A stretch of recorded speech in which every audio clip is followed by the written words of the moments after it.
जब लोग किसी को कमाते हैं तो बुरा तो लगता है ना? लेकिन क्या हो अगर यही चीज किसी की सबसे बड़ी ताकत बन जाए? चलिए आज इसी बारे में बात करते हैं कि कैसे इस तथाकथित कमजोरी को सफलता के एक बहुत ही शक्तिशाली हथियार में बदला जा सकता है।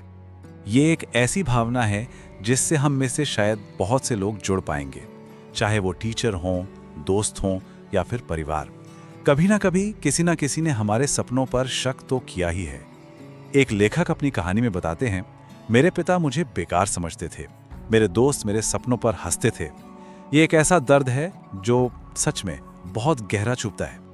लेकिन क्या हो अगर हम इस दर्द और नजरअंदाजी को देखने का अपना नजरिया ही बदल दें, इसे एक कमजोरी की तरह नहीं बल्कि एक हथियार की तरह देखें। यही वो राज है जिसे हम आज समझने वाले हैं। एक ऐसा राज जिसने ना सिर्फ लेखक की बल्कि किसी की भी जिंदगी बदलने की ताकत रखी है। तो चलिए इस कॉन्सेप्ट को एक नाम देते हैं, अदृश्यता का हथियार। अब हम ये समझेंगे कि इस हथियार को इस्तेमाल कैसे करना है और लोगों की नजरअंदाजी को अपनी सबसे बड़ी ताकत में कैसे बदलना है। तो आखिर ये अदृश्यता का हथियार है क्या? जरा सोचिए, जब कोई आप पर ध्यान ही नहीं दे रहा हो तो आप पर सफल होने का कोई प्रेशर नहीं होता, कोई जांच नहीं, कोई कंपटीशन नहीं। आप बस चुपचाप अपना काम कर सकते हैं, कुछ बना सकते हैं और आगे बढ़ सकते हैं, वो भी बिना किसी की नजरों में आए। इसे एक मिसाल से समझते हैं।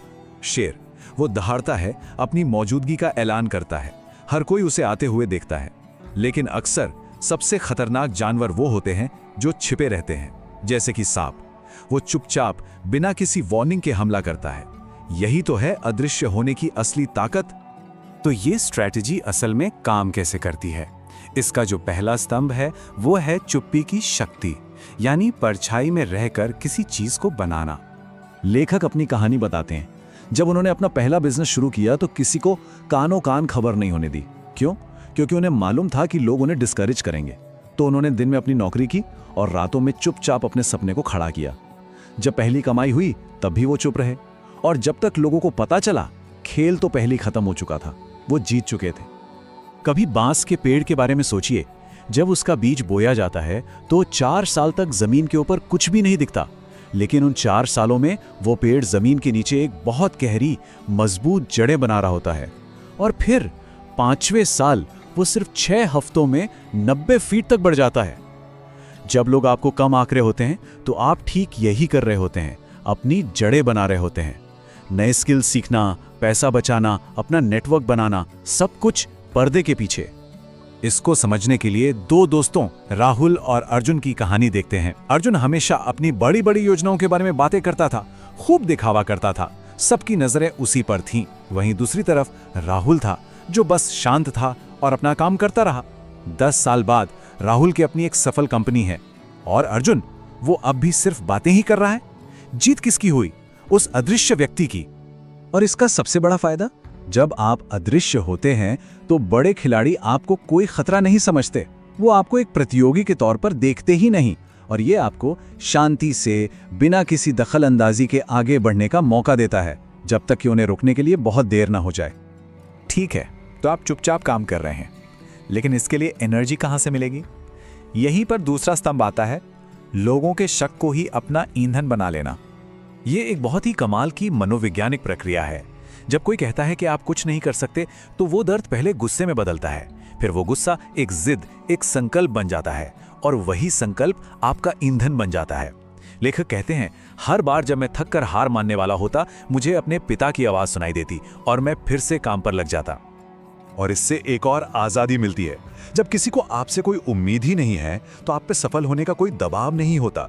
आप प्रयोग करने के लिए, फेल होने के लिए और बिना किसी शर्मिंदगी के अपनी गलतियों से सीखने के लिए पूरी तरह से आजाद हैं। ये आजादी ही आपको मजबूत बनाती है। उन्हें गलत साबित करने की ये जो भूख है ना, ये एक ऐसी ताकत बन जाती है जो किसी और के पास नहीं होती।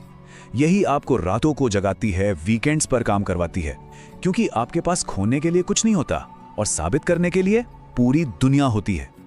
ठीक है, तो चुपचाप काम किया, शक को अपना ईंधन बनाया। अब आता है आखिरी पड़ाव, जीत की रणनीति। और ये सब कुछ उम्मीदों के खेल को समझने के बारे में है। आइए उम्मीदों के इस खेल को इस मैट्रिक्स से समझते हैं। देखिए, जब लोगों को आपसे बड़ी उम्मीदें होती हैं और आप सफल हो जाते हैं तो ये बस एक्सपेक्टेड था। कोई बड़ी बात नहीं। लेकिन अगर आप फेल हो गए तो ये एक बहुत बड़ी नाकामी है। अब इसका दूसरा पहलू देखिए, जब लोगों को आपसे कोई उम्मीद नहीं है और आप फेल होते हैं तो किसी को कोई फर्क नहीं पड़ता। लेकिन अगर आप सफल हो गए तो ये एक चमत्कार जैसा लगता है। यही है स्ट्रैटेजी का असली जादू।